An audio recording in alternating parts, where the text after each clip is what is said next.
How's it going, everybody? You're listening to Intelligent Thoughts. My name is Dustin Coyle. This is the Daily Wager. The 40th time we've done the show, and it's May 4th, 2017. Turning back the clock to yesterday, once again, it was a pretty easy day. Cavs win big. The Cavs parlay with both of the other teams. Works out well, of course. What was the final score here? Let me look up the Cleveland game. Give a little bit of a recap. All right, Cleveland beats Toronto game 2 in Cleveland, 125-103. They win by 22, pretty much dominate the entire game. Truthfully not close at all. DeRozan had a horrible game. Let's see check out his line here. 5 points on 2 of 11 shooting for DeRozan, 18% from the field. Valanciunas with 23 off the bench. Lowry with 20. He got hurt, didn't play the fourth quarter. Between DeRozan, who's their best scorer, Powell, who started at small forward, and Patterson, who started at power forward, they got 16 points combined out of them. Obviously, probably not gonna be enough to pull off an upset in Cleveland there. For the Cavaliers, 36 minutes. We have 39 points for LeBron James, 6 rebounds, 4 assists, 3 steals, 2 blocks, 71%, does everything. Shoots 21 free throws. Also 71% from the line. Kyrie, 22 and 11. Fry with 18 points off the bench, 5 threes for him.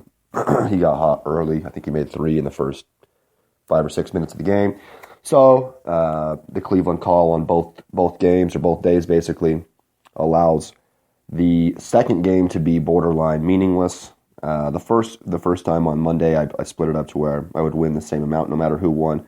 I kind of had a feeling that San Antonio would win this one here, so I laid it a little heavier on their end. They do win 121-96. They respond pretty well from the game 1 loss, 2 days ago, or 3 days ago now. In the win, Kawhi Leonard has 34 points, 7 rebounds, 8 assists. He shoots 81%, 13 from 16.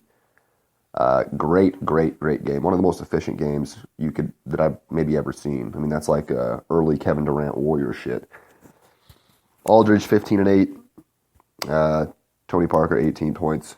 2 for 2 from downtown for him.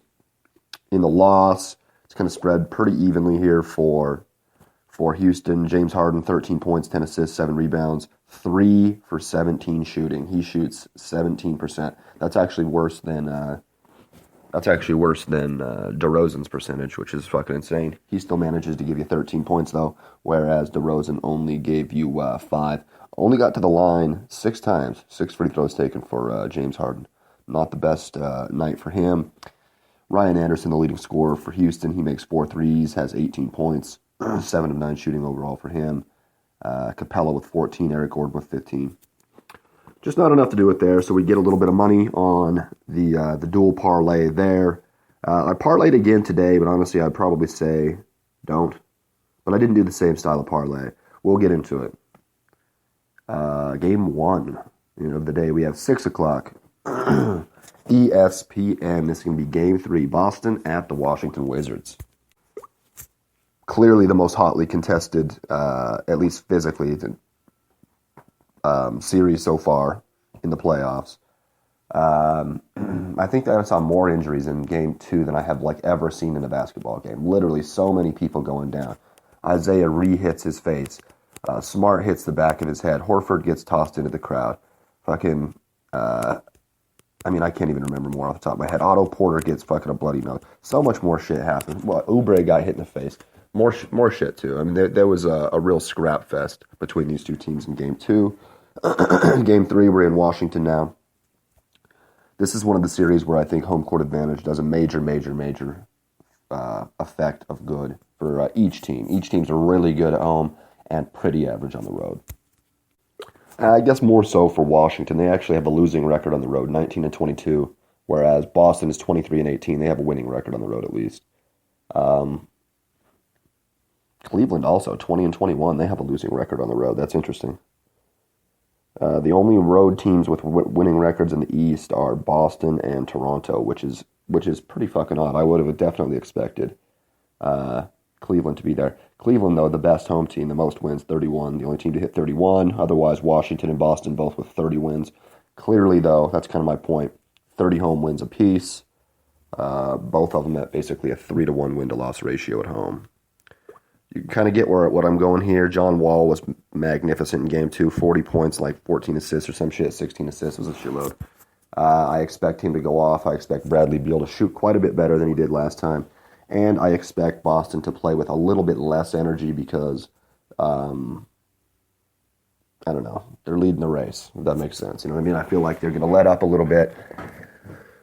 For Game 3, they'll probably, like a boxer who's kind of punched himself out to, maybe win a few rounds. They're up 2-0, and this is one where they can probably not rest, but they can probably drop a touch of intensity and still be just fine in the series. Washington, I would expect to be just the opposite. Washington's going to try to punch him in the mouth. So actually, on that note, Boston probably will have to fucking be pretty intense today, which I guess could lead to however it goes. That 30-11 home record, though, I like Washington. Let's take a look at the spread. All right, spread sitting at -6 for the Wiz, and your money line is -260. It's going up. So earlier when I got my parlay done, the Wizards were at 235. So I got it at 235, 260. I didn't even love the 235. Honestly, that's heavier. Boston was only at 210 at home. And Boston, they're a better team. They're going to win the series most likely. I still like it, -260. I'm pretty sure the Wiz will win this game. I expect a massive, massive push. And then, we'll see how it goes. There's got to be some sort of an energy letdown for Boston. As much as they sustained and as much as Isaiah Thomas has had to put out and put up with, I can't imagine there's not going to be a little bit of an energy dip for them in this game. So I parlayed the Warriors with the Wizards. I got about a 2-to-1 out of it, or a little bit, I think 2-to-1 almost on the dot, which it really isn't that much better than just taking the Wizards, but I figured the Warriors almost a lock. And so, since I've said that, let's get into Game 2 here. Game 2, we have an 8:30 p.m. ESPN matchup. You already know who's in it. We got the Utah Jazz at the Golden State Warriors. This is going to be Game 2 of the Western Conference semis. Game 1 was a significant destruction. We won the Utah plus 13, but it's really only off of some garbage buckets and stuff like that. That's kind of also, I didn't rule that out. That's part of the plus minus game, is you have to consider that people are willing to sit out the fourth quarter if they're up by 20 and shit like that. Anyway, Jazz shot like shit in that game. Hayward just 4 of 15, 12 points in the loss. Golden State didn't shoot fantastic either, though. Yeah, see, they were just 7 for 29 on threes. Curry just 1 for 4, 0 for 6 for Iguodala. How did Iguodala take 2 more threes than Curry?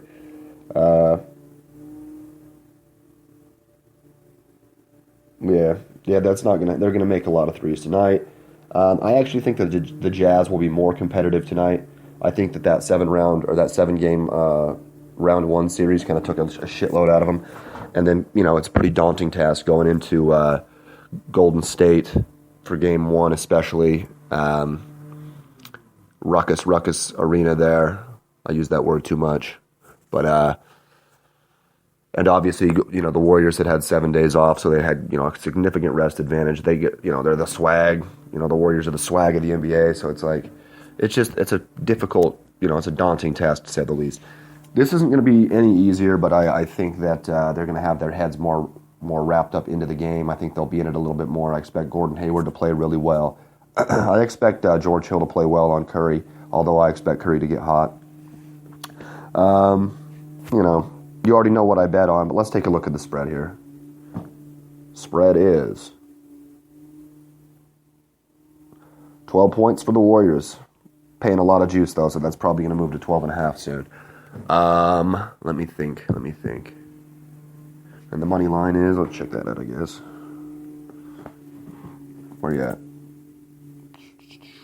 -1250 for the Warriors. Said it a million times. Money lines only matter if you lose, and if you're an underdog, they only matter if you win. Other than that, it doesn't really matter what the number was.